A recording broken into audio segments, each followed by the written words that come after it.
உள்ளாட்சி அரசு செய்தியால் இணைவோம். அனைவருக்கும் தமிழ் வணக்கம். இன்றைய தினம் கோவையில் அரசு பொருட்காட்சி வெற்றிகரமாக துவங்கி வைக்கப்பட்டிருக்கிறதுங்க. 32 ஸ்டால்கள், அரசு செயல் திட்டங்கள், சிறப்பு திட்டங்கள் குறித்த விவரங்கள், ராட்டினங்கள், உணவு கூடங்கள், பொழுதுபோக்கு மட்டுமல்ல சமூகத்தை பழுது பார்க்கக்கூடிய சிந்திக்கக்கூடிய பல விசேஷ அமைப்புகளும் கொண்டு பிரம்மாண்டமாக இன்றைய தினம் அரசு பொருட்காட்சி தொடங்கி வைக்கப்பட்டிருக்கு. அது மட்டுமல்ல, இன்றைய தினம் இந்த மேடையில் வைத்து சற்றொப்ப 4 கோடி ரூபாய் பெறுமதியான பல்வேறு நலத்திட்டங்கள், பெட்டகங்கள், அடையாள அட்டைகள், பட்டாக்கள், மருத்துவ உபகரணங்கள், மக்கள் நலன் சார்ந்து பிற்படுத்தப்பட்ட, ஒடுக்கப்பட்ட, ஆதி திராவிட, அனைத்து சமுதாய, இஸ்லாமிய பல்வேறு வகையான மக்களுக்கும் பல உதவிகளை செய்யக்கூடிய ஒரு பொன்னான வாய்ப்பு கிடைத்திருக்கிறது. இந்த அரசு பொருட்காட்சி இவ்வளவு கச்சிதமாக, இவ்வளவு சிறப்பாக, இத்தனை நலத்திட்டங்களோடு நடப்பதற்கு காரணமாக இருக்கக்கூடிய மாண்புமிகு தமிழ்நாடு முதல்வர் அவர்களுக்கு இந்த நேரத்தில் நாங்கள் நன்றி தெரிவிக்கிறோம். தமிழ் மொழியில் கூடுதல் கவனம் செலுத்தக்கூடிய நம்ம கூடல நேற்றுக்கு சிங்கப்பெண் திட்டத்துல ஏஐ வீடியோ போட்டுருக்காரு. அது நிறைய இடங்கள்ல தமிழ்ல பிழை ஏற்பட்டிருக்கு. அது கவனக்குறைவு எடுத்துக்கலாமா? அதிகாரிகள் கவனக்குறைவா? அமைச்சர்கள் கிட்ட வரதே இல்லையா? அது மறுபடியும் ஒரு கிராஸ் செக் பண்றதுக்கு வரது இல்லையா சார்? என்ன நடந்துச்சு? உடனடியாக சம்பந்தப்பட்ட காவல்துறைக்கு தொடர்பு கொண்டு, இது ஆர்டிபிஷியல் இன்டெலிஜென்ஸ் பண்ண ஒரு எரர், மேன்மேட் எரர் கிடையாது.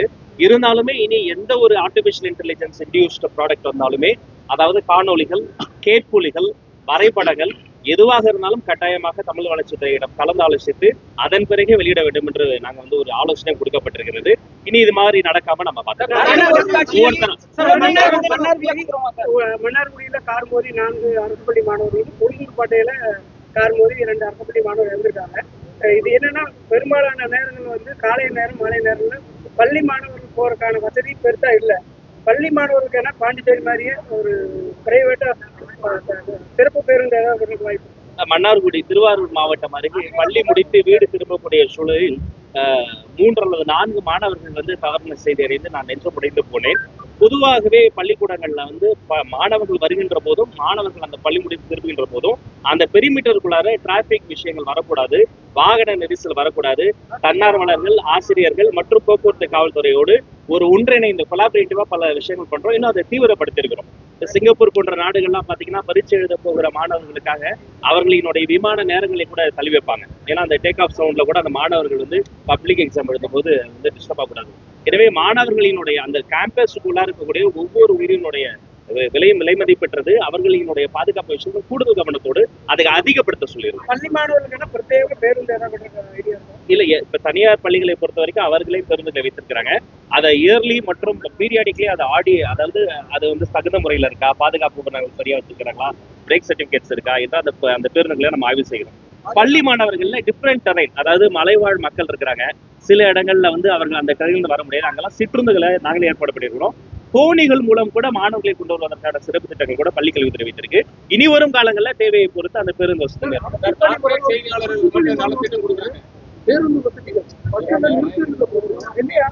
இல்ல. இன்னொன்னு சொல்லிக்கிறேன், இடிச்சுக்காம இல்லைங்க, பரவாயில்ல, நம்ம சகோதரர்கள் இடிச்சுக்காம இல்லைங்க. மாண்புமிகு அதாவதுங்க, நம்முடைய போக்குவரத்து துறையை பொறுத்த வரைக்கும் பல்வேறு சிரமங்களுக்கு மத்தியில் மிக சிறப்பாக செயல்பட்டு இருக்கிறாங்க. ஒரு அன்பு வேண்டுகோள் என்னன்னா, அங்க இருக்கக்கூடிய பேருந்து ஓட்டுநர்கள், நடத்துனர்கள் எங்களுடைய மாணவ மணிகள் வருகிற பொழுது கூடுதல் கனிவோடு நடந்து கொள்ள வேண்டும். தமிழ் வளர்ச்சி துறையில பல்வேறு ஸ்காலர்ஷிப் வாங்கக்கூடிய மூத்த தமிழ் புலவர்கள் இருக்காங்க. அவர்கள் வருகிற பொழுது அவங்களுக்கு எல்லாம் ஃப்ரீ பாஸ் கொடுத்துருக்காங்க. இந்த மாணவ மணிகளுக்கும் ஃப்ரீ பாஸ் இருக்கு. அப்படி ஃப்ரீ பாஸ் வரவங்க போது கூடுதல் கனிவோடு, அவங்க யாரும் கிடையாது, உங்க வீட்டு பிள்ளைங்க, உங்க பசங்களும் நினைத்து கூடுதல் கனிவோடு நடந்து கொள்ள வேண்டும் என்று அன்பு கொண்டு கேட்டுக்கொள்கிறேன். தமிழ் வளர்ச்சித்துறையில கூடுதல் கவனம் செலுத்துறோம் அப்படின்னு சொல்லியிருக்காங்க. இதுக்கு முன்னாடி தமிழ் வளர்ச்சித்துறையில ஒரு வருஷத்துக்கு 17 போட்டிகள் மட்டும்தான் நடந்திருக்கு. பப்ளிக் கிட்டையும் அதுக்கான ஒரு பெரிய இதுவும் இல்லை. இப்ப வரைக்குமே தமிழ் வளர்ச்சித்துறை ஒரு மறைக்கப்பட்ட வளர்ச்சித்துறையாக இருக்கு. அதுக்கு நீங்க என்ன? அது மட்டும் இல்லைங்க, தமிழ் வளர்ச்சித்துறையை பொறுத்த வரைக்கும் தமிழ்நாட்டில் இருக்கக்கூடிய ஒரு ஸ்ட்ராங் பவுண்டேஷன் போட்டிருக்கிறாங்க. அதை நம்ம மறுப்பு சொல்ல முடியாது. அவர்களினுடைய அஸ்திவாரம் மிகவும் பலமானது. ஆனால் காலத்திற்கு ஏற்ப அதுல பல்வேறு வகையான விஷயங்கள் நடக்கணும். இப்போ நேற்று, இன்று, நாளையும் பாத்தீங்கன்னா, நேற்றின் பெருமையை மட்டுமே இன்று பேசிக் கொண்டிருப்பது அல்ல அரசியல். நாளையினுடைய வருங்கால தொழில்நுட்பங்களையும் பயன்படுத்தி வருங்கால தலைமுறை உள்ள இருக்கக்கூடியதுதான் ஒரு நல்ல அரசியல். நாங்க அப்படிதான் நினைக்கிறோம். கிட்டத்தட்ட 2 ஆண்டுகளாக பல்வேறு விருதுகள் வழங்கப்படாமல் இருக்கு தமிழ் வளர்ச்சித்துறையில்.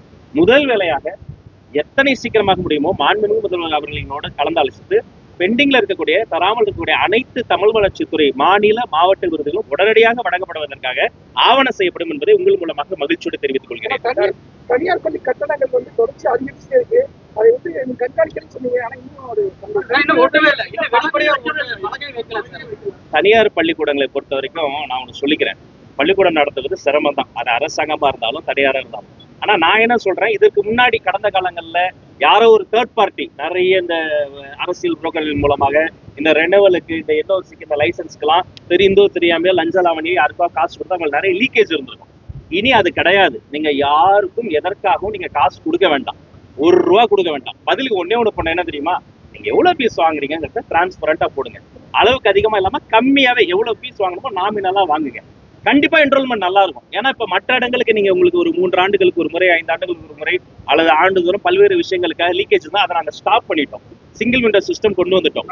வேற எந்த வகையிலும் உங்களுக்கு செலவினம் கிடையாது. இது இன்வெஸ்ட்மெண்ட் ஆன் நாலேஜ். அதனால பணிவோடு அன்போடு ஒரு சகோதரனாக சொல்கிறேன், தயவு செய்து இந்த பீஸ் விஷயத்துல பல்வேறு கிரீவன்சஸ் எனக்கு வந்துகிட்டே இருக்கு. இனிமேலாவது இப்ப வந்து இது தொடங்கிருச்சு, கல்வி ஆண்டு தொடங்கிருச்சு. இனிமேலாவது அதை வந்து நீங்க 100% வந்து ஊர்ஜிதப்படுத்தபடி கார்பரேட் செய்தியாளர் அவங்களுக்கு மட்டும் வந்து நலத்திட்டங்கள் எல்லாம் வழங்கப்படுது, அனைத்து பத்திரிகையாளருக்கும் வழங்கணும். இதுவரை ஆர்டர் போட்டு நடவடிக்கை இல்லை, எடுத்திருக்கலாம். நானும் உங்களை மாதிரி ஒரு சாதாரண, நீங்களாவது பத்திரிகையாளர், நான்லாம் சமூக ஊடகத்துல வந்து கருத்தாளராக இருந்தோம். நம்ம அரசாங்கத்தை பொறுத்த வரைக்கும் வெரி இன்க்ளூசிவ் தான். 2வது, எந்த வகையிலும் பொலிட்டிக்கல் இன்டர்வென்ஷனும் சார்பு தன்மை எடுக்க மாட்டோம். இவர் தெரிந்தவருங்கிறதுக்காக அவருக்கு அக்ரிடேஷன், இவர் தெரியாதவங்கிறதுக்காக அவர் அக்ரிடேஷன், அப்படி இல்லைங்க. யாருக்கு எவ்வளவு அக்ரிடேஷன், ஒரு சேனலுக்கு வந்து இத்தனை பிரஸ் கார்டு, இத்தனை அக்ரிடேஷன், அது முறைப்படுத்தப்படும், அது செயல்படுத்தப்படும். அப்புறம் நிறைய பத்திரிகையாளர்களுக்கு அந்த வீட்டு மனையை பட்டா கூட இப்ப கூட நாங்க இன்னைக்கு மாலை என்னுடைய அன்பு சகோதரர் நம்முடைய நோடல் மினிஸ்டர் அவர்களோட பிற்படுத்தப்பட்ட அமைச்சரோடு பேசிக் கொண்டிருந்தேன். அது எல்லாமே ப்ராசஸ் நடந்துட்டு ஒரு நல்ல நாளில் நல்ல செய்தி உங்களை நாடி வரும், தேடி வரும். தாலுகா செய்தியாளர்களுக்கு ஏற்கனவே பல முறை சொல்லிட்டேன், மாடல் ஸ்கூல்ஸ் ரொம்ப சிறப்பாக செயல்பட்டு இருக்கு. அதற்கு தேவையான நிதி உதவி தந்தாலே போதுமானது. இருமொழி கொள்கை, இருமொழி கொள்கை, இருமொழி கொள்கை, அதுல எந்த மாற்றமும் இல்லை. அந்த தொகையை அவங்க வழங்கணும். ஏன்னா இது வந்து இந்த இந்த இந்த ஒரு அந்த ஸ்கீமை கொடுத்தாதான் அந்த தொகையை தருவங்கிறது முறையல்ல. நிச்சயமாக இதை குறித்து தேவைப்பட்டால் டெல்லிக்கு நலவாரியத்துல தாலுகாக்கள் பணியாற்றக்கூடிய செய்தியாளர்கள் நினைக்கணும்னு சொல்லிட்டு பல ஆண்டுகளா அந்த கோரிக்கை இருந்தது. ஏன்னா தாலுகாக்கள்ல நிறைய முக்கியமான சேனல்களுக்கு நடத்திட்டு இருக்காங்க, எந்த விதமான அடிப்படை இல்லாம இருக்காங்க. அதுக்கு ஏதாவது வாய்ப்பு இருக்கு? கண்டிப்பா. என்னை பொறுத்த வரைக்கும் டிஜிட்டல் ஜெர்னலிஸ்ட், அதாவது இன்று செல்பேசி வைத்திருக்கிற ஒவ்வொருத்தருமே கேமராவை நல்ல விதத்துல பயன்படுத்த அவர் ஜெர்னலிஸ்ட் தான். ஆனா அதுல நிர்வாகம் சார்ந்த சில புரோட்டோகால் சிக்கல்கள்லாம் இருக்கு. அதிகாரிகளோடு கலந்து பேசி தாலுகா பத்திரிகையாளர்களும் தேவையான பயிலக்கூடிய ஆர்டியில பயிலக்கூடிய மாணவர்களோட கல்வி கட்டணம் வசூலிக்கிறாங்க. இல்ல நான் என்ன சொல்றேன், ஆர்டி ரைட் டு எஜுகேஷனை பொறுத்த வரைக்குங்க ஒரு மிக முக்கியமான லைன் ஷேர் வந்து அரசாங்கமே கட்டுது, நாங்க கட்டுறோம். அவங்க ஒன்றும் ஃப்ரீயா தரல. இந்த மாணவனுக்கு அந்த கல்வி கட்டணத்தில் ஒரு பெரும்பகுதி அரசாங்கம் நாங்களே கட்டுறோம். அப்ப அந்த பள்ளிக்கூடத்தில் ஒரு பெரிய ஒரு 1000 சீட் இருக்குன்னா அதுல வந்து ஒரு 30-40 சீட் இருக்குன்னா அதை முழுமையா எக்ஸசைஸ் பண்ணும். ஒரு சின்ன சிறு பகுதி சம்பந்தப்பட்ட அந்த வார்டு, அதாவது அந்த மாணவர்களுடைய தரப்புல கட்டுற மாதிரி வரும். மற்றபடி இது ஒண்ணு அவங்க இலவசமா செய்யல. இந்த ஆர்டிஐ வந்து அவங்க வந்து முழுமையா பயன்படுத்த ஒத்துழைப்பு தரும். தமிழகம் முழுவதும் நிறைய இடங்கள்ல வந்து அரசு பள்ளிகள் வந்து ஒரு பழுதடைந்த நிலையில இருந்திருக்கு. அதெல்லாம் கணக்கெடுத்துக்கலாம். ஏன்னா மழைக்காலம் தொடங்க இருக்கு. ஆமா. இந்த பள்ளிக்கூடம் தொடங்கறதுக்கு முன்பே நான் முதலில் கையெழுத்திட்ட முதல் கோப்பே அனைத்து பள்ளிக்கூடங்களிலும் கழிப்பறை, வகுப்பறை மட்டும் கிடையாது, கழிப்பறை. அதாவது கதவு இருக்கணும், அது கூட்டக்கூடிய கதவா இருக்கணும். பெண்களுக்கு பல பிரச்சனைகள் இருக்கு, அது இல்லாத விஷயத்தை என்ஷூர் பண்ணணும். குடிநீர் வசதி என்ஷூர் பண்ணணும். இந்த ஆய்வுகள்லாம் முடித்த பிறகுதான் நாங்க வந்து ஸ்கூல் ரியோபனே பண்ணோம். அதுல we are very conscious. அது மாதிரி அங்கொன்றும் இங்கொன்றுமா யாராவது இந்த அவங்களுடைய செக்யூரிட்டியில காம்ப்ரமைஸ் ஆனாங்கன்னா நம்மளை பொறுத்தவரைக்கும் 0 டாலரன்ஸ். அவங்க யாராக இருந்தாலும் சரி, குழந்தைங்க விஷயத்துல கடுமையான நடவடிக்கை பாய்க்கும். சார், அரசு பள்ளிகள் பாத்தீங்கன்னா கடந்த அதிமுக ஆட்சியில வந்து ஆங்கில வழி கல்வி முறை கொண்டு வந்தாங்க சார். அதுக்கு வந்து தமிழ் அறிஞர்கள் கடும் எதிர்ப்பு தெரிவித்தாங்க. ஏன்னா ஆங்கில வழி கல்வி அறிமுகப்படுத்தும் போது பாத்தீங்கன்னா அவங்க தமிழ் சரியா படிக்க முடிய மாட்டேங்குது, அரசு பள்ளியில ஆங்கிலத்துல சொல்லிக் கொடுக்குற அளவுக்கு அங்க எதுவும் இல்லை அப்படிங்கிறாங்க. ஸோ இதெல்லாம் பாத்தீங்கன்னா தமிழும் ஆங்கிலமும் சரியாக இருந்த ஒரு பிரச்சனை தொடர்ந்து நீடி வருகிறது. ஒரு தலைமுறையா வந்துட்டாங்கன்னா தமிழ் அறிஞர்கள் தான் சொல்றாங்க. ஸோ இது மறுபடியும் வந்து தமிழ் வழி கல்வி மறுபடியும் அரசு பள்ளிகள் கொண்டு வரப்பட முடியுமா அப்படிங்கிறது ஒரு கொஸ்டினா வைக்கிறாங்க. ஒவ்வொரு குழந்தைக்கும் தாய்மொழி முக்கியம். அந்த குழந்தைக்கு எந்த மொழி தாய்மொழி அது முக்கியம். வீட்டில் உறவுகளோடு பேச தாய்மொழி தமிழ் மொழி, உலகத்தோடு பேச ஆங்கில மொழி. ஆங்கில வழி கல்வி திணிப்பதின் மூலமாக அந்த குழந்தைக்கு ஏதாவது இடையூறு வந்தால் அதை நாங்கள் பொறுத்து கொள்ளப்பட்டோம். அதே சமயம் அந்த குழந்தைக்கு ஆங்கிலம் கற்றுக்கொள்ளக்கூடிய ஒரு வாய்ப்பு தேவைப்படுகிற பொழுது நம்ம அதை வந்து சொல்ல முடியும். நான் ஆங்கில வழி கல்வியில தான் படித்தேன். ஆனா தமிழ் என்பது எனது மதம், தமிழ் என்பது எனது ரத்தம், தமிழ் என் பேச்சு, தமிழ் என் மூச்சு. தமிழ் தான் தமிழக வெற்றி கழகத்தினுடைய இந்த சர்க்காரினுடைய அடிநாதமே, பிறப்புக்கும் எல்லா உயிர்க்கும். கோவை மரியாதையான ஊர் அப்படின்னு சொன்னீங்க. ஆனா உங்க நிகழ்ச்சிக்கு வந்து ஒரு சிறுவனை உள்ள அரங்குக்குள்ள விடாம வெளியே அவனை இல்ல அப்படிலாம் பண்ணக்கூடாது நான் கடுமையா சொல்லியிருக்கிறேன். எல்லாரையுமே அது சிறுவரோ பெரியவரோ எந்த பேக்ரவுண்ட்ல இருந்து வந்தாலுமே எல்லாரையும் அரவணைக்கணும். அப்படி யாராவது என்ன பண்ணாங்கன்னா ப்ளீஸ் இன்ஃபார்ம் மீ. அதெல்லாம் நான் பொறுத்துக்கவே மாட்டேன். எல்லாரையும் அரவணைக்க முடியாது. சார்